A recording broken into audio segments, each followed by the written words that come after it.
तो सर आपका स्वागत है।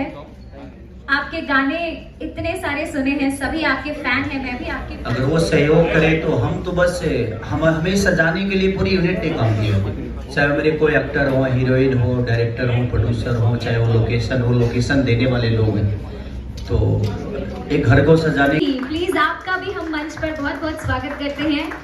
और द डायरेक्टर, इस फिल्म के जो डायरेक्टर हैं, आपको भी हम इनवाइट करना चाहते हैं, मिस्टर प्रेमांशु सिंह जी।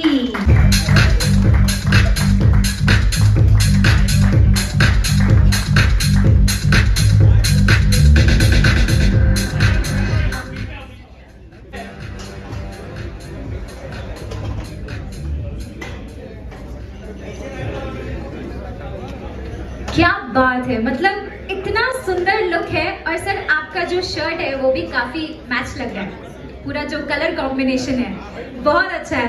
चलिए अब हम बुलाते, जैसे कि आपने सुना बीच में आ रही है, तालियों से उनका स्वागत करेंगे। कम ऑन एवरीवन, आपका हम बहुत बहुत स्वागत करते हैं भोजपुरी फिल्म इंडस्ट्री में। रति जी, आप सबसे पहले तो बहुत प्यारी लग रही हैं और सभी लोग एक्साइटेड हैं इस फिल्म को देखने के लिए। आपका एक्सपीरियंस कैसा रहा? चाहिए जोरदार तालियां, सीढ़ी भी बजनी चाहिए, थोड़ी सी तालियां भी होनी चाहिए। सच अ ब्यूटीफुल एक्ट्रेस। एक बार आपका भी हम स्वागत करते हैं मंच पर। So welcome. अब सेम सवाल मैं आपसे करना चाहूंगी कि आपका कितने प्यारे और कितने क्यूट लग रहे हैं।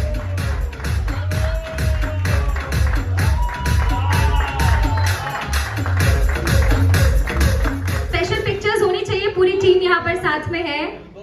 पिक्चर्स कर सकता हूँ कमाने की, बट हमारे पास जैसे कि आज सब्सिडी का एक जरिया है। मैं तो सच पूछिए तो सब्सिडी मिलने की वजह से ना अच्छी फिल्म नहीं बन रही। हर कोई हीरो बनता है, कोई डायरेक्टर बनता है, कोई प्रोड्यूसर बन जाता है सब्सिडी के लिए से। उसमें मुझे नहीं लगता कि भोजपुरी का विकास होने वाला है, क्योंकि कोई हीरो बन जाएगा, कोई प्रोड्यूसर बन जाएगा, कोई डायरेक्टर बन जाएगा तो अच्छी चीज़ें कहाँ से आएगी। मुझे लगता है कि सिनेमा को जो बेहतर है उनको दीजिए आप, बट उसके साथ साथ जो सब्सिडी छोटी छोटी फिल्मों को आप दे रहे हैं उससे बेहतर है कि आप प्लेटफॉर्म बनाइए सिनेमा को रिलीज करने के लिए।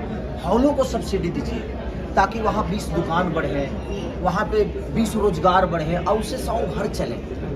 यहाँ पे एक प्रोड्यूसर को आप सब्सिडी देते हो और उसमें एक ही का घर बढ़ता है। लेकिन अगर मुझे लगता है कि 400-500 जो थिएटर हमारे यहाँ 200 यूपी में थे, 300 से 400 बिहार में थे, वो सारी चीज़ें तो बंद हो गई। अब ज़्यादा से ज़्यादा मुझे लगता है कि यूपी बिहार मिला के 50 से 60 थिएटर बचे हुए।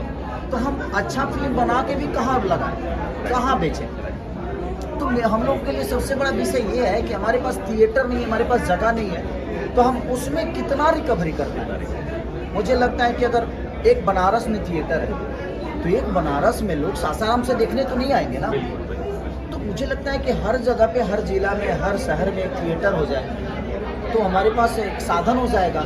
और सब्सिडी से अच्छा है कि जो छोटे सेंटर बंद हो गए उनको फिर से सब्सिडी देकर चालू कर दिया जाए, तो शायद हमें सब्सिडी की जरूरत भी नहीं पड़ेगी और हमें सरकार से सब्सिडी नहीं, बल्कि हमें वो जगह चाहिए जहाँ पे हम अपने सामान को बेच सकें। तो हम बेहतर सिनेमा तो बना रहे हैं, बट हमारे पास वो जगह नहीं है, इसलिए शायद हम फेल हो रहे हैं। हाँ देखिए, फिल्में चल रही है, अपने दम पे चल रही है, उनका अपना क्वालिटी है इसलिए चल रही है। संघर्ष हो, चाहे फरिश्ते हो, चाहे जितने भी सिनेमा में रिलीज, हाँ, तो वो सारी सिनेमा जो चली वो अपने मेरिट पे चली। अगर उनको ज़्यादा सिनेमा हॉल मिला होता तो शायद मुझे लगता है कि वो बहुत अच्छी कमाई कर जाती। आज 10 से 15-20 करोड़ कैसे करोगे? लोगों तक पहुंचाने के लिए जगह तो चाहिए ना। मेरे कहने का मतलब गांव बहुत हैं, रोड। ये मेरे पोता बने हैं, ये मेरे बेटा भी है, मेरे पोता भी है, बेटे भी पोते भी। अच्छा, पापा के साथ एक्टिंग करने में डर लगा नहीं? पापा ने सिखाया कैसे करना? मतलब पूछा आपने कि पापा ठीक कर रहा हूँ, नहीं कर रहा हूँ, या खुद ही कर दिया? अच्छा, जो व्लॉग्स बनाते हो आप, व्लॉग का आइडिया कहाँ से आता है? इतने बढ़िया व्लॉग्स आप बनाते हो, खुद ही सोचते हो? क्या पापा मदद करते हैं? मदद नहीं करते पापा? क्यों? बिजी रहते हैं पापा बॉडी बनाने में, एक्टिंग करने में, हैं? पापा की जरा बॉडी बनानी है आपको बोलूँगा, ऐसी रहना क्यूट सा, या फिर पापा की तरह एकदम 6 पैक बनाने हैं पापा की तरह? अच्छा अच्छा, स्कूल में जाते हो तो आपका एकदम वो होता होगा ना कि अरे देखो इसके पापा तो होता ही नहीं होता। ये डिफेंडर से जाता है अपने स्कूल में।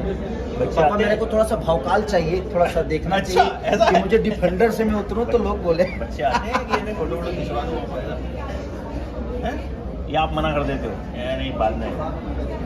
तो कैसे इसने कैसे सोचा कि मैं चलो इसमें आता हूँ, या मतलब आपकी इच्छा थी या? नहीं, मेरी इच्छा अपने बच्चों को कभी एक्टर बनाने की नहीं। मैं हमेशा चाहता हूँ कि मेरा बेटा कुछ अलग दिशा में, क्योंकि मुझे पता है यहाँ की सिचुएशन, और मैं जितना मेहनत करके और अपने आप को जला के यहाँ तक पहुँचा, मेरा बेटा नहीं कर पाएगा। इसके अंदर मैं इसके भविष्य नहीं तय कर सकता। मैं इसीलिए कभी इनके ऊपर अपनी, होता है ना कि अपनी इच्छाओं को मैंने कभी नहीं थोपा कि बेटा तुमको ये बनना है, इसको जो बनना होगा बन जाए।